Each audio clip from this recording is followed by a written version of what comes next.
जैसे आज हम लोग क्लास 9 का, ठीक है, 2025 में जो क्वेश्चन पूछे गए थे एमसीक्यू में, उसके बारे में बात करेंगे। ठीक है, 2025 में मैथ्स का जो क्वेश्चन था, जो हम लोग का 40 एमसीक्यू पूछा गया है, उसके बारे में बात करेंगे। क्योंकि क्वेश्चन देखो प्रीवियस ईयर से रिलेटेड ही क्वेश्चंस आते हैं। ठीक है, और उससे रिलेटेड कुछ बातें कर लेंगे हम लोग, किस टाइप का क्वेश्चन इस बार मुझसे पूछ सकता है, तो उस पर भी हम लोग डिस्कस करेंगे। ठीक है, तो चलिए आते हैं हम लोग सबसे पहले अपने क्वेश्चन पे। तो सबसे पहले स्टार्टिंग में थोड़ा आप लोग ध्यान दे लोगे कि आपको जो टोटल टाइम है वो मिलने वाला है आप लोग को 1.5 घंटे का टाइम मिलेगा। ठीक है, क्वेश्चन ऑफ जो क्वेश्चन रहने वाले आप लोग का वो 40 क्वेश्चन रहेगा। ठीक है, उसके बाद बाकी जो जनरल इंस्ट्रक्शंस है वो आप लोग पढ़ लेना, कैसे आप लोग को OMR शीट में फिलअप करना अपने आंसर्स को। ठीक है, वही यहाँ पे इंस्ट्रक्शन दिया गया, आप लोग अच्छे से पढ़ लेना। बाकी हम लोग क्वेश्चन पे आते हैं। जैसे सबसे पहले क्वेश्चन नंबर 1 है हम लोग का, कह रहा है निम्न में कौन परिमेय संख्या है। तो परिमेय संख्या, तो निम्न में कौन परिमेय संख्या, तो √7 तो अपरिमेय संख्या हो जाएगा, 1/√3 भी अपरिमेय संख्या है, √3/2 भी अपरिमेय, तो परिमेय संख्या क्या हो जाएगा 81। क्योंकि 81 को अगर हम लोग रूट से बाहर निकालेंगे तो ये किसका स्क्वायर होता है 9, और 9 का एक अपरिमेय संख्या है। ठीक है, पहली क्वेश्चन। एक चीज यहाँ पे याद रखना, कोई भी नंबर अगर रूट में हो, ठीक है, और वो रूट से बाहर नहीं निकल रहा है, ठीक है, वो रूट से बाहर नहीं निकलेगा तो वो क्या हो जाएगा एक अपरिमेय संख्या। जैसे √3, मुझे पता है कि 3 किसी का भी वर्ग नहीं होता है तो ये बाहर नहीं निकल पाएगा। वैसे √5 किसी का वर्ग नहीं होता, ये भी नहीं निकल पाएगा। तो सिंपल अगर रूट में हो और वहां पे कोई प्राइम नंबर हो, ठीक है, तो वो क्या हो जाएगा हमेशा अपरिमेय संख्या, अपरिमेय संख्या हो जाएगा। ये चीज याद रखना। ठीक है, चलिए आगे क्वेश्चन, अपने अगले क्वेश्चन पे बढ़ते हैं। क्वेश्चन नंबर 2 कह रहा है 1.23 पे बार है, इसका आंसर क्या हो जाएगा। तो कैसे करेंगे हम लोग, देखो फिर यहाँ पे एक क्वेश्चन ले लो, अगर 0.3 हो, इस पे बार है, इसका मतलब क्या, जो 3 है वो रिपीट कर रहा है हम लोग का, 0.333 ये क्या कर रहा है, रिपीट कर रहा है। ठीक है, तो इसको हम लोग शॉर्ट में कैसे लिख सकते हैं ना, तो देखो यहाँ पे ध्यान दो, जैसे 0.3 पे बार है, कुछ मत करो, 3 लिखो, कितना पे बार था, एक डिजिट पे बार है तो 9 लगा दो, और अगर कटे तो इसको कटा दो, तो 1/3 ये हम लोग का आंसर आ जाएगा। ठीक है, और एक एग्जांपल लेते हैं, जिससे 0.27 पे बार है। ठीक है, क्या करेंगे, सबसे पहले देखो बार किस पे, 27 पे, ठीक है, और कितने डिजिट हैं, 2 डिजिट पे बार है, तो 2 को 9 लिखें, बाकी अगर कटे तो कटा दो। ठीक है, 9 से 11 बार में, और 9 से ये कटेगा 3 बार में, तो इसका जो आंसर आएगा 3/11 आंसर हो जाएगा। ठीक है, जैसे ये क्वेश्चन है, अब इस टाइप के क्वेश्चन देखो, यहाँ पे 2 पे बार है और 1 पे बार नहीं है, क्या करेंगे, पहले पूरे नंबर को नोट कर लो, 127 नोट हो गया, माइनस कितने पे बार नहीं है, किस नंबर पे बार नहीं, 1 पे बार नहीं है, -1 करो, बाय कितने नंबर पे बार था, 2 नंबर पे, तो 2 तो 9। ठीक है, माइनस कर लो, तो 126/99 आएगा, इसको कटा दो, तो 9 से कट जाएगा ये 11 बार, और 9 से ये 14 बार, तो इसका आंसर क्या आ जाएगा 14/11, क्वेश्चन नंबर 3। ठीक है, चलिए क्वेश्चन नंबर 3 पे आते हैं। 3 क्या कह रहे हैं, ये डिवाइड है यहाँ पे, ठीक है, तो 6√6/2√3, तो ये तो कट गया 3 बार में, और ये कट जाएगा √2 बार में, तो इसका आंसर क्या आ जाएगा, इसका आंसर हो जाएगा 3√2। ठीक है, एक सेकंड, सॉरी एक सेकंड ध्यान देना, यहाँ पे 2 है। ठीक है, ये क्वेश्चन यहाँ पे ध्यान दो, ये इसका आंसर होगा क्योंकि क्वेश्चन जो हमारा है 6√6/2√2 है, तो 2 के टेबल से ये 3 बार में, और √2 से √3 बार में, तो ये आंसर आ जाएगा 3√3। नेक्स्ट क्वेश्चन पे आते हैं। जो हम लोग का नेक्स्ट क्वेश्चन है वो है 81 पे 3/4 है, इसको कैसे सॉल्व करें। तो देखो 81, ठीक है, तो 81 को हम लोग क्या लिख सकते हैं, 81 को लिख सकते हैं हम लोग 3 पे पावर 4, और बाहर में हम लोग का पहले से 3/4 है, तो ये 4 से ये 4 कटेगा। ठीक है, तो 3 पे पावर 3, और 3 पे पावर 3 बोले तो 27, तो ऑप्शन ए आंसर। निम्न में कौन बहुपद है, निम्न में कौन बहुपद है? ध्यान दो, देखो कभी भी बहुपद क्या होता है समझे, याद रखना। अगर नंबर कभी रूट में हो, ठीक है, तो वो बहुपद नहीं कहलाएगा। अगर नंबर बटे में हो तो वो भी हम लोग का बहुपद नहीं कहलाएगा। बहुपद मीन्स वो सिंपल फॉर्म में होना चाहिए, ठीक है। तो देखो ये बटे में नहीं हो सकता है, ये रूट में यहाँ पे एक्स नहीं होगा, रूट में एक्स नहीं होगा, तो ये ऑप्शन सी हम लोग का आंसर आ गया, ठीक है। चलो अगला क्वेश्चन पे आते हैं। का घात बताना है आपको।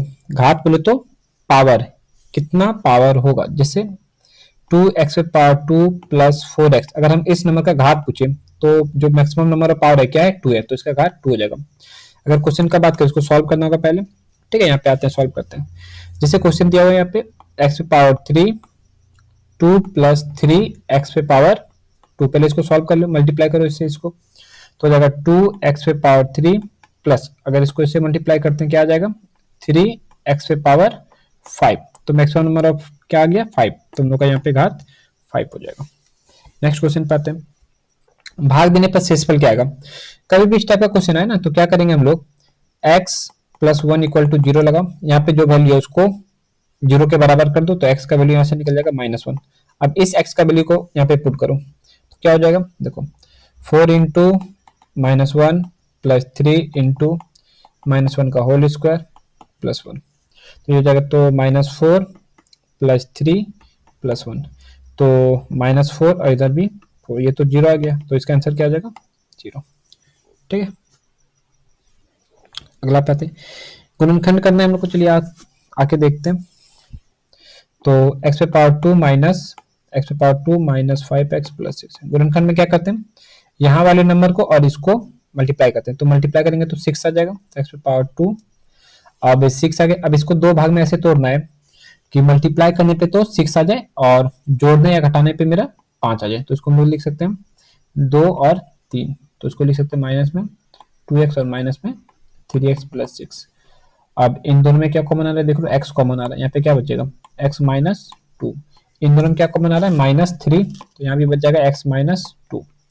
अब इन दोनों में क्या कॉमन आ रहा है, x माइनस 2 कॉमन आ गया, तो यहाँ बचिए हम लोग का x माइनस 3, तो कौन सा ऑप्शन हो जाएगा हम लोग का, ये ऑप्शन नंबर सी, ठीक है। चलो आगे आते हैं। ये हो गया। वह बिंदु जहां दोनों निर्देशांक अक्ष मिलते हैं उसको क्या बोलते हैं, मूल बिंदु। मीन्स कि ये कोऑर्डिनेट का क्वेश्चन आ गया। ये हो गया हम लोग का एक्स अक्ष और ये हो गया वाई अक्ष, ठीक है।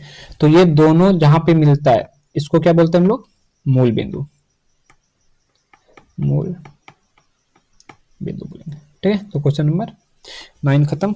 आते 10 पे। कहता है कोटि क्या है, 3 और 1 का कोटि, याद रखना। ये पहले वाले वैल्यू x और बाद वाला y होता है, तो पहले वाले को भुज बोलते हैं, बाद वाले को कोटि बोला जाता है। तो कोटि का वैल्यू क्या हो जाएगा यहाँ पे 1।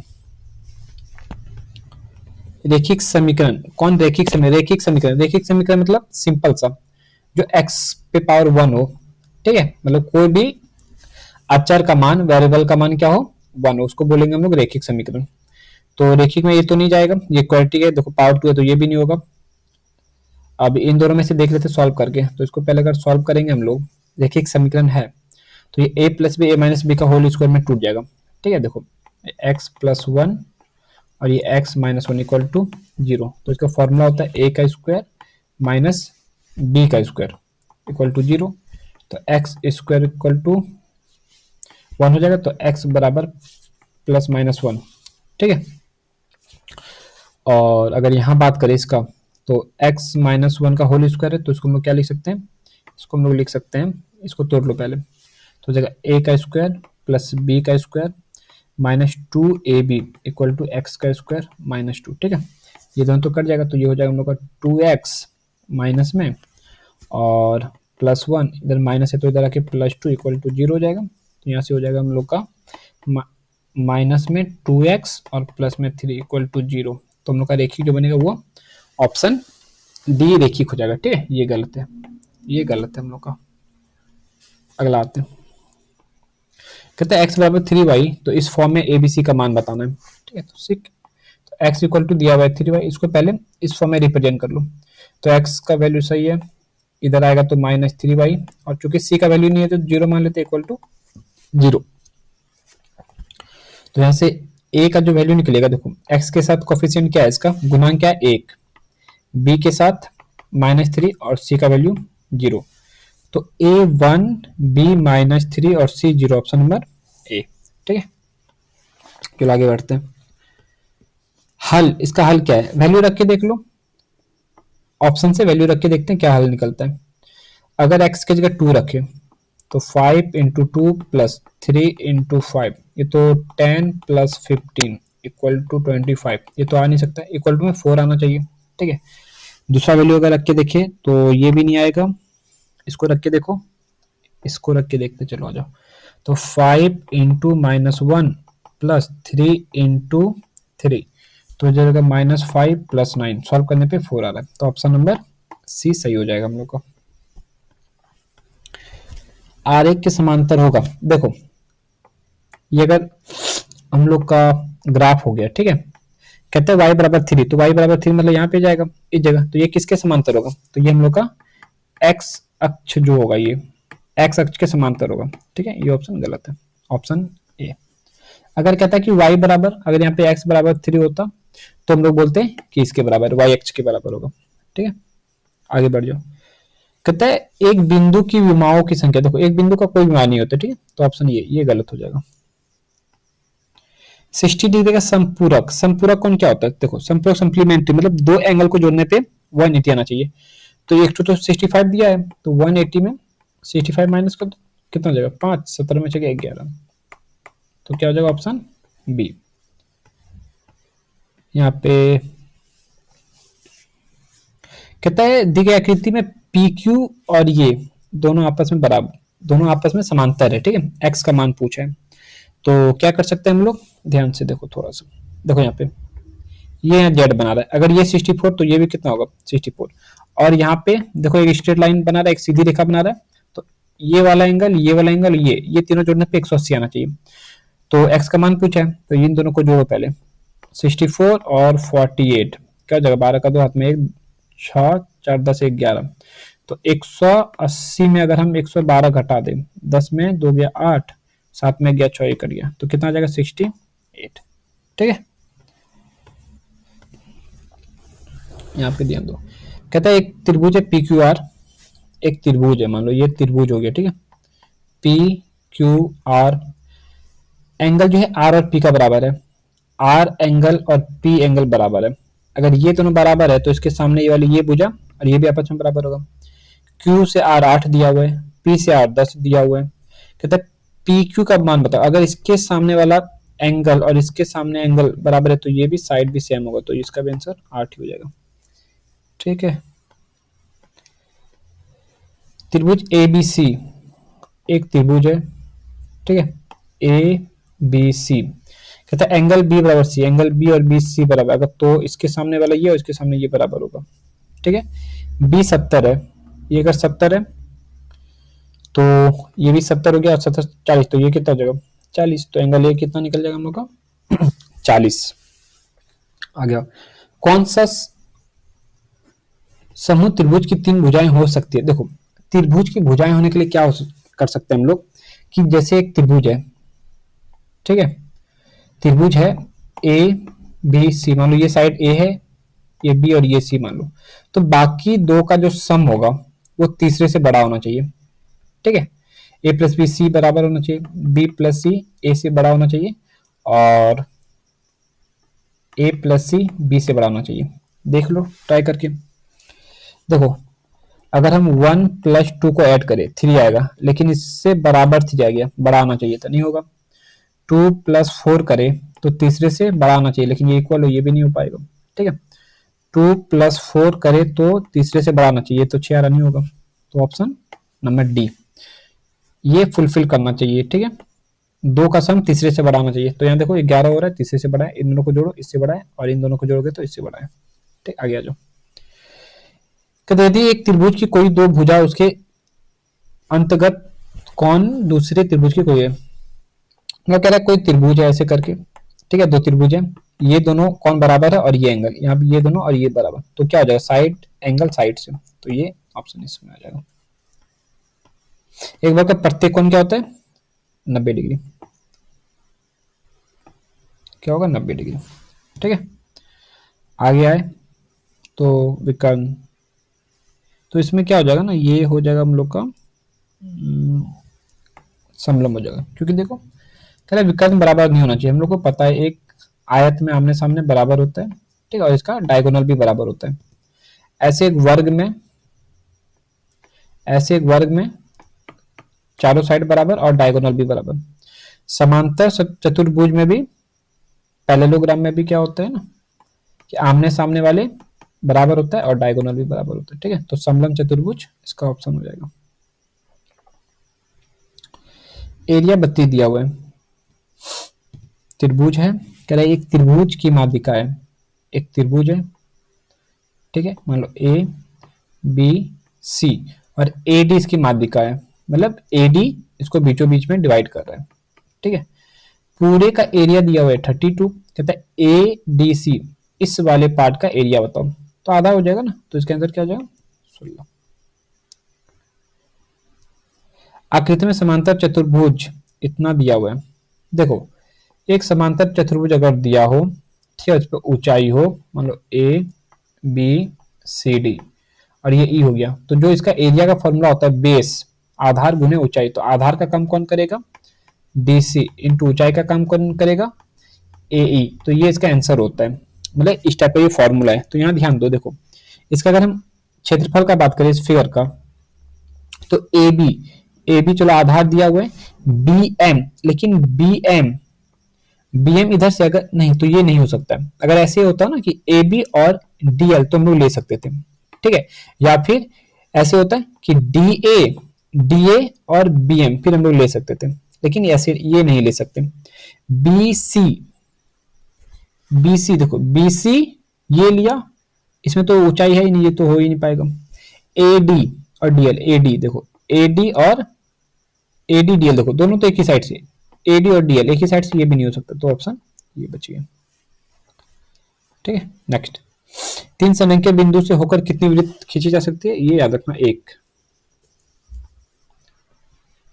इसका मान एक्स का मान बताओ, देखो ये है एक साइक्लिक कोरिलेटरल होता है, ठीक है, चक्रीय चतुर्भुज है, तो इसका आमने सामने का कोण जोड़ने पे 180 आना चाहिए, तो ये अगर 140 है तो ये कितना हो जाएगा, ये भी 40। और याद रखना एक त्रिभुज एक सर्कल से ये जो व्यास गया है, व्यास से यहाँ पे अगर कोई कोण है तो यहाँ पे 90 डिग्री बनता है। ठीक है, तो ये पता चल गया 40 और ये 90। ठीक है, अगर मान लो ये 90 तो ये और ये मिलकर भी 90 होता है, ये तो 40 पता चल गया, तो ये कितना हो जाएगा हम लोग का 50, तो इसका ऑप्शन आ गया 50। एक वृत्त की त्रिज्या 10 है, इसके केंद्र से 8 सेंटीमीटर की दूरी पर स्थित जीवा की लंबाई क्या होगी, समझा।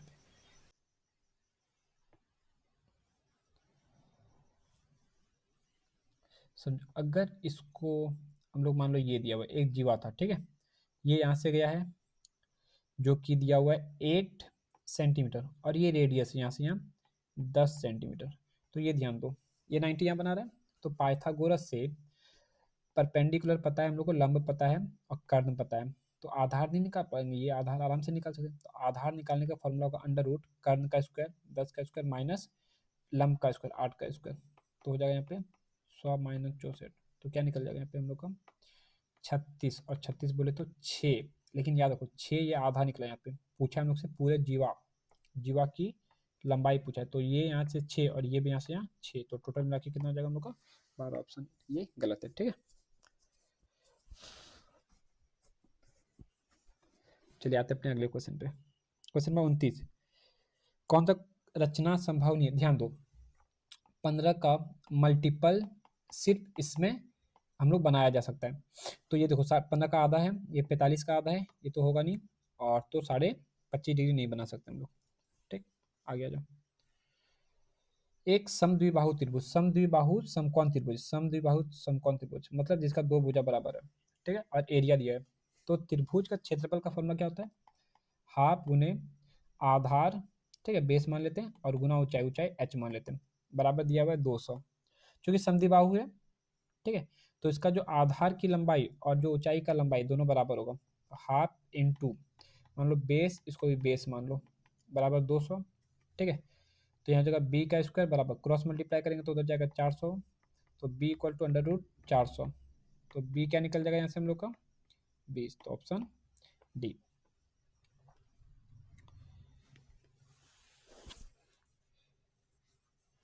कहते हैं एरिया ऑफ द ट्रायंगल बताओ, 9, 40, 41 है, विल बी, मतलब एक, ध्यान दो, ये एक ट्रिपलेट बनाएगा, ठीक है, 90 डिग्री बनाएगा, ये 41 हो जाएगा, किसी को 40 मान लो और किसी को 9। तो जो इसका फॉर्मूला तो क्या होता है, half into base, half into base, base की जगह और ऊंचाई, ठीक है, ये कटा दो कितना बार 20 और तो 180, 180 कहाँ पे, ऑप्शन नंबर सी हो गया हम लोग का। भाई आप लोग यहाँ पे हीरोन्स फार्मूला भी लगा सकते हो, ठीक है, हीरोन्स फार्मूला भी आप लोग लगा के कर सकते हो। मेरे को पता था कि 9, 40, 41 एक ट्रिपलेट होता है, ठीक है, इसलिए हम डायरेक्ट, तो ट्रिपलेट में क्या होता है, ट्रिपलेट बन जाएगा तो वो एक राइट एंगल ट्रायंगल बनेगा, ठीक है। नेक्स्ट पे आते हैं, एजेस ऑफ ए क्यूबॉइड, एक क्यूबॉइड की कितनी भुजाएं होती हैं, कितनी भुजाएं हो जाएगी एक क्यूबॉइड की, सोचो ना, कितनी हो जाएगी, 12। लंबवृत्तीय शंकु का संपूर्ण पृष्ठीय क्षेत्र फॉर्मूला क्या होता है, पाई आर आर प्लस एल, ठीक है। ये तो शंकु का आयतन हो जाएगा, ये शंकु का, ये आयतन का फॉर्मूला, ये वक्र पृष्ठीय क्षेत्रफल हो जाएगा, और ये उसका संपूर्ण पृष्ठीय क्षेत्रफल। किसी लंबवृत्तीय बेलन के आधार का क्षेत्रफल इतना हो और ऊंचाई भी हो तो वक्र पृष्ठीय क्षेत्रफल, लंबवृत्तीय बेलन का वक्र पृष्ठीय क्षेत्रफल का फॉर्मूला क्या होता है, 2πr/h। फॉर्मूला होता है पाई आर का स्क्वायर होता है, मतलब यहाँ से रेडियस जो दिया है आर हम लोग को दे दिया गया है ए, ठीक है, समझो समझो, आर दे दिया गया है हम लोग 2πr/h, तो 2 हो गया पाई आर, आर की जगह जो हम लोग का वैल्यू है वो ए है, क्या है, ए है, इनटू में एच, एच का वैल्यू बी है, तो 2π ए बी, तो ऑप्शन ए हो गया। ये क्या कह रहा है ना, समझो यहाँ पे थोड़ा सा समझो, देखो ये हम लोग का सिलेंडर हो गया, ठीक है, तो सिलेंडर का जो वक्र पृष्ठीय क्षेत्रफल होता है उसका फॉर्मूला होता है 2πr/h।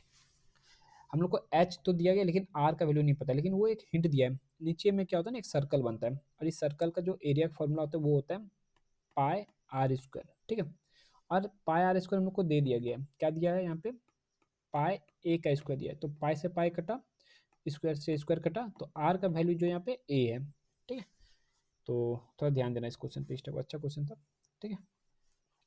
आगे आते हैं, कहता है एक अर्धगोलीय गुब्बारे में हवा भरने पर उसकी त्रिज्या 6 से 12 हो जाती है, दोनों स्थितियों में गुब्बारे की पृष्ठीय क्षेत्रफल बताओ, दोनों स्थितियों में गुब्बारे की पृष्ठीय, अर्धगोला है तो अर्धगोले का जो पृष्ठीय क्षेत्रफल होता है वो क्या हो जाएगा हम लोग का, अर्धगोले का पृष्ठीय क्षेत्रफल का जो फॉर्मूला वो होता है 2πr²h।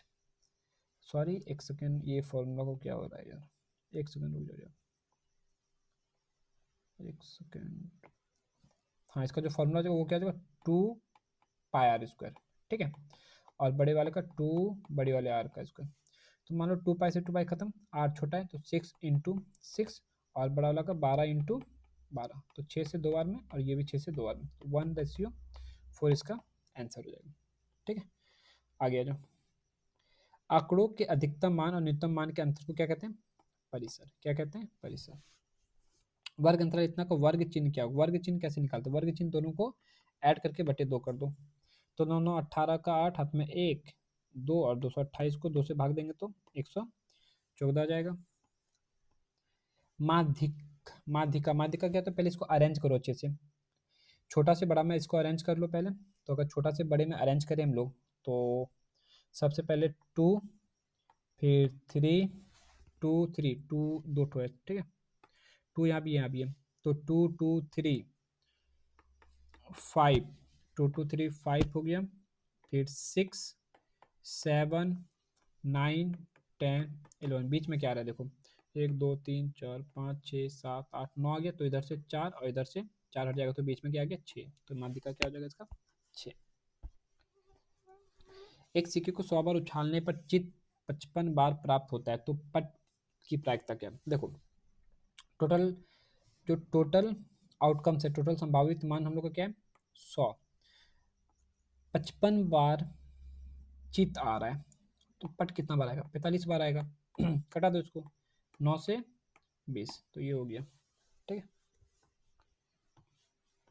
एक क्रिकेट मैच में एक महिला बल्लेबाज खेलेंगे 30 मैचों में, टोटल मैच कितना है 30, 10 बार चौका मारती है, चौका मारने की प्रायिकता किया गया, तो टोटल 30, सॉरी ये टोटल खेलेगी मैच 30 है। ठीक है, जिसमें 10 बार चौका मारती है, तो चौका मारने की प्रायिकता क्या है, 10 बार मारी है तो कट जाएगा 1/3। अगर कहती चौका ना मारने की प्रायिकता, तो टोटल मैच 30 के लिए 20 बार नहीं मारी है, तो नहीं मारने की प्रायिकता 2/3 होता है, लेकिन वो पूछा हम लोग से मारने की, तो 1/3 होगा। ठीक है, तो ये क्वेश्चन हम लोग का यहीं पर ख़त्म होता है। ठीक है ना, तो आई होप आप लोगों को वीडियो अच्छी लगी हो। अगर इसमें कोई भी प्रॉब्लम आप लोग को आया होगा तो आप लोग मुझे कमेंट में बता सकते हो। ठीक है, मिलते हैं हम लोग अपने नेक्स्ट वीडियो पे।